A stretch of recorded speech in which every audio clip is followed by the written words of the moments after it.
왜 벤처 투자를 통해서 소득공제를 받는지 1155만 원. 이거보다 세금을 줄일 수 있는 건 없다.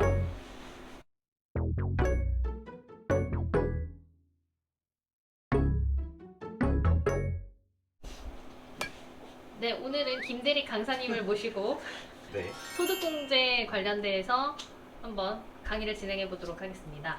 요즘에 이제 하반기가 되면서 소득공제에 대한 문의가 많이 들어오고 있는데요.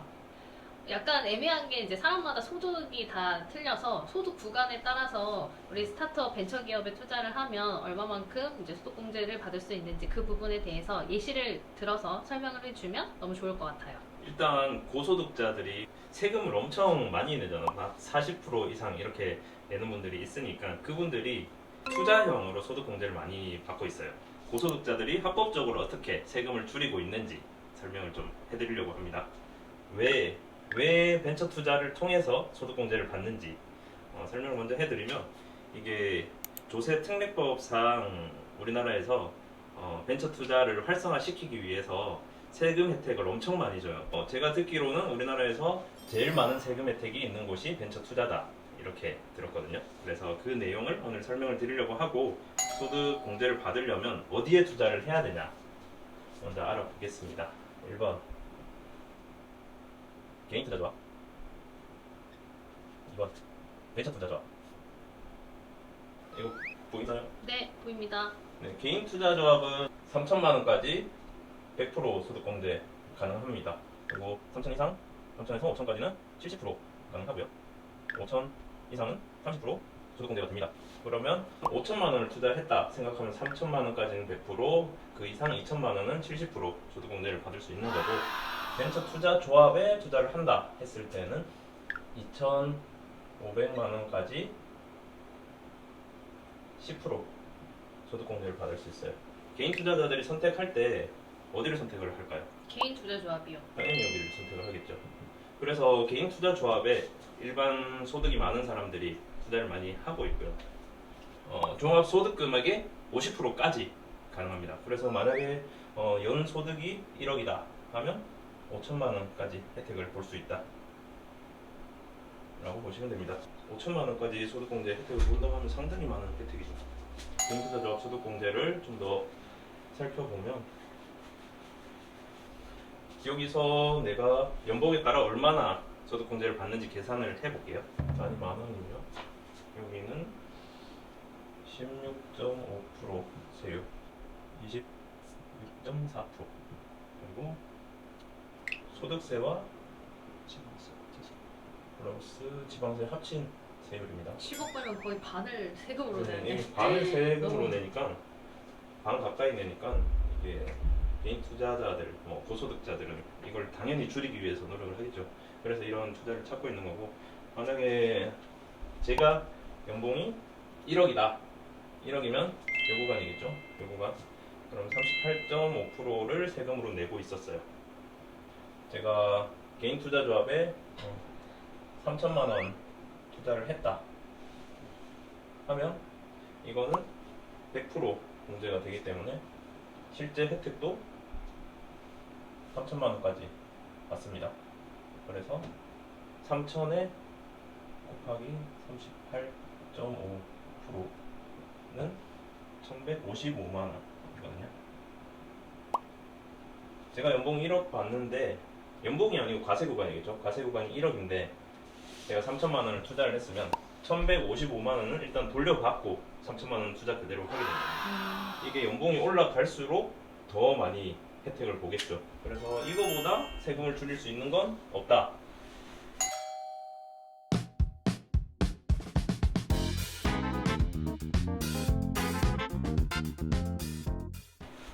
예전에 저희 투자자분께서 이야기하신 게 생각나네요. 벤처기업에 투자를 하면 어쨌든 투자이기 때문에 리스크는 존재하겠지만 그래도 바닥이 높다라는 이야기를 했습니다. 그러니까 주식 투자하면 이게 뭐 마이너스 70%막 가는 거 있잖아. 일단 그거는 보장을 하고 시작하는 거지. 그런 투자라고 보면 되고, 그러면 투자하는 방법에 대해서 좀 알려주세요. 어떻게 투자가 진행이 되나요? 투자할 때 개인 투자 조합에서 투자하는 게 두 가지로 나눠서 생각할 수 있는데, 첫 번째는 주식을 인수하는 방법이 한 가지 있고, 두 번째는 사채, 돈을 빌려 쓰는 거지.